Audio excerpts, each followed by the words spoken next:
I speak this with a spirit of love, hope, humility, and a prayer that will be received in the same spirit that I speak it in and inspire someone. Live the life of ministry. I made a decision over 50 years ago that I would be a preacher.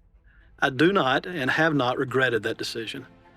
And I believe I'm a better person because of that choice. It's been a full, thrilling, and fulfilling life.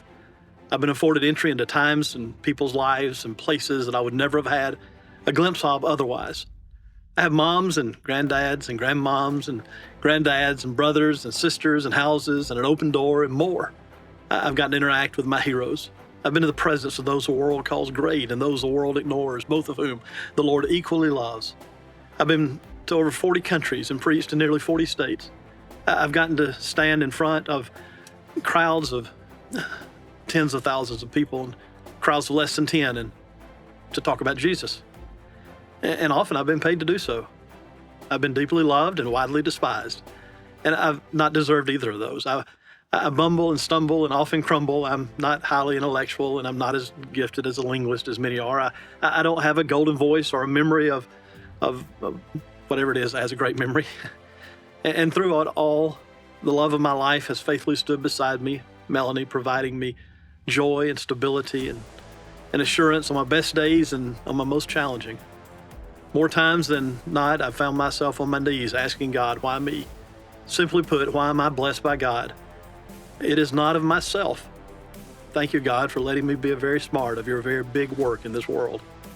I share this really for one reason, to encourage you to sign up, to enlist, to live this great life of ministry. It will take you crazy places, but please don't do it halfway. Be all in it or not at all. Sometimes a guy will tell me, I want to preach, but I have to make so much money, or I want to preach, but I don't want to move outside of some boundary they've set, or I want to preach, but the last work was just too hard. I want an easy place if I'm going to stay in it. Or I want to preach, but I'm not sure I'm ready yet, and I think I'll be an associate or something else first. And what I hear is, I say this gently and tenderly, I really don't want to preach. Listen, guys, jump in, jump all in. Halfway doesn't exist. Let God take you where He will and do with you what He wants. Use you to His purposes, great or small. Jump in. You'll be amazed at what God will do with your life if you just become His piece of clay.